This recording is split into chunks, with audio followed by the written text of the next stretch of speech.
Akhir Oktober 2021 lalu, raksasa teknologi Facebook Inc. Corporation mengumumkan pergantian nama menjadi Meta untuk menunjukkan keseriusan mereka dalam mengembangkan Metaverse, yaitu dunia virtual yang bisa dijelajahi oleh siapapun yang ingin bermain di sana. Sebab, Metaverse membawa dunia nyata dalam kehidupan virtual yang saling terhubung, di mana di dalamnya semua orang bisa bertemu, mengobrol, bekerja, bermain game, dan lain sebagainya. The next platform and medium will be even more immersive, an embodied internet where you're in the experience, not just looking at it. And we call this the metaverse. And you're going to be able to do almost anything you can imagine. Get together with friends and family, work, learn, play, shop, create, as well as entirely new categories that don't really fit how we think about computers or phones today. Usai diumumkan menjadi Meta, istilah Metaverse kini menjadi ramai diperbincangkan. Metaverse menjadi salah satu kata kunci dalam perkembangan industri teknologi saat ini, di mana perusahaan dan investor sangat tertarik untuk terjun ke dalam sebuah konsep dunia virtual yang hendak diciptakan oleh Mark Zuckerberg. Bayangkan, ada sebuah dunia virtual 3 dimensi yang bisa kita jelajahi menggunakan virtual reality. Di dalamnya, kita bisa memilih representasi visual atau avatar, yaitu sebuah bentuk fisik manusia visual yang mewakili kita seperti contoh yang diperagakan Mark Zuckerberg. Metaverse menawarkan kemungkinan untuk menjelajahi dunia tanpa melibatkan gerak fisik seperti yang kita lakukan di dunia nyata. Dampak positifnya adalah kemungkinan besar polutan penyebab polusi akan berkurang, sebab manusia lebih sering beraktivitas di dalam dunia virtual. Demikian juga dengan perusakan lingkungan dan eksploitasi sumber daya alam yang juga akan berkurang, sebab aktivitas di dunia maya akan dibuat sangat menyenangkan. Potensi ekonomi yang ada di dalamnya juga bisa menciptakan peluang usaha baru yang belum pernah ada pada era sebelumnya, sehingga perusahaan-perusahaan akan terdorong untuk memikirkan konsep pemasaran dan penjangkauan pelanggan melalui Metaverse. Mau tidak mau, kita akan dibuat terbiasa hidup dalam dunia virtual. Namun, di balik itu semua, ada yang perlu kita perhatikan. Ancaman nyata dari teknologi ini adalah kecenderungannya untuk membuat manusia semakin malas bergerak dan bersosialisasi di dunia nyata. Manusia dengan avatarnya akan membuat kita tidak bisa membedakan dunia nyata dengan dunia virtual. Tidak hanya itu, keseringan berselancar ke dalam dunia virtual akan menimbulkan gangguan penglihatan dan juga ancaman obesitas, sebab penggunanya akan malas bergerak di dunia nyata. Peluang kejahatan dunia maya juga akan semakin terbuka lebar, seperti pencurian data dan penipuan atau segala bentuk manipulasi terhadap orang lain. Belum lagi penyebaran konten yang mengandung pornografi ataupun yang bernuansa provokatif yang akan semakin mendapat ruang. Lantas, bagaimana dengan Indonesia yang memiliki jumlah penduduk lebih dari 270 juta jiwa? Apakah Indonesia akan menganggap Metaverse sebagai peluang, tantangan, atau sebaliknya Metaverse adalah ancaman? Kita semua memang harus mau tidak mau harus siap atas kemajuan digital dunia. Saya ingat 2016 waktu ketemu Mark Zuckerberg di Amerika, saya diajak main pingpong pakai Oculus.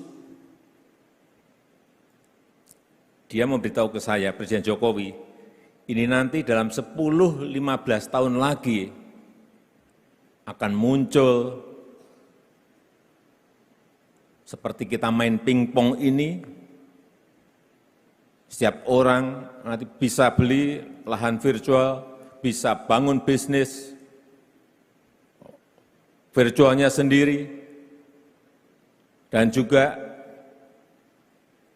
akan ada mall virtual, gym virtual, kantor virtual, wisata virtual. Saya saat itu belum bisa membayangkan seperti apa sebetulnya. Tapi sekarang saya bisa ngerti betul bahwa kemajuan digital ini tidak bisa kita cegah lagi dan sudah masuk ke tadi yang saya sampaikan.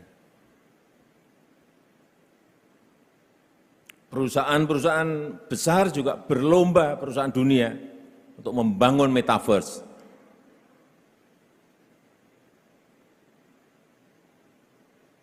Facebook yang sudah berubah jadi Meta, Epic Games, Roblox, Microsoft, semuanya masuk ke sana semuanya.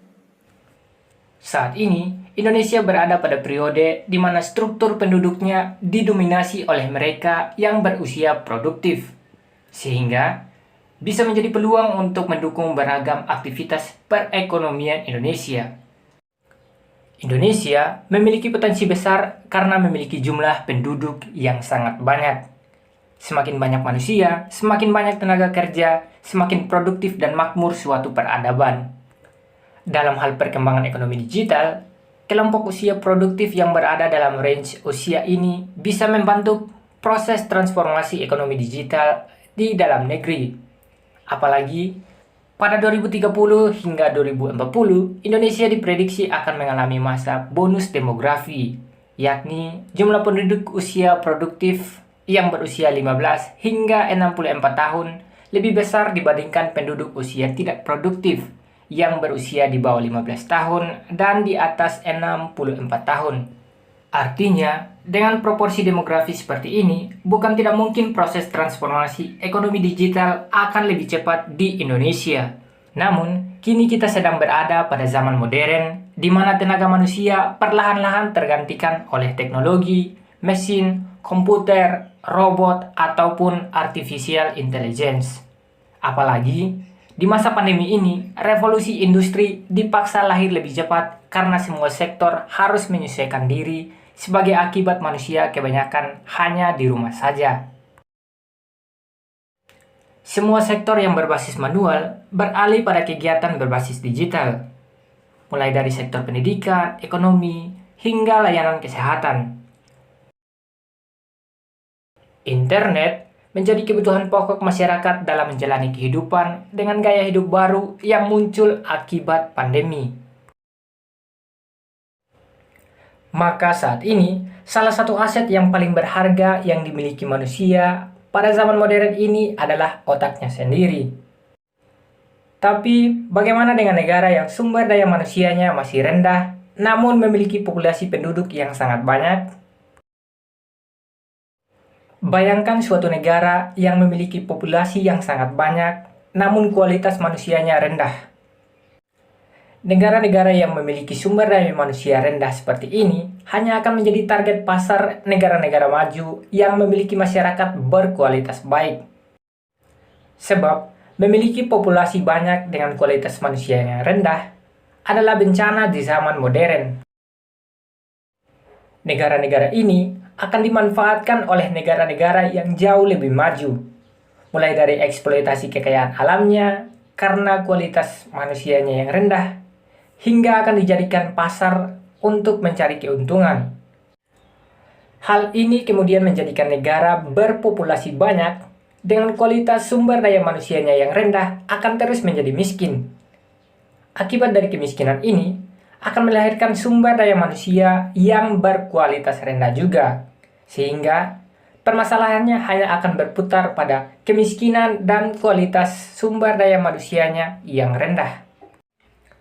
Untuk mengantisipasi kondisi ini, negara kita Indonesia harus mampu menciptakan pekerja yang siap dengan digitalisasi maupun artificial intelligence atau kecerdasan buatan.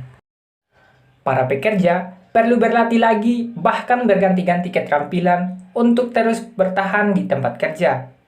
Dan yang terpenting, sebagai penunjang kualitas pekerja Indonesia, maka kita harus mengupgrade atau meningkatkan kualitas sumber daya manusia yang kita miliki.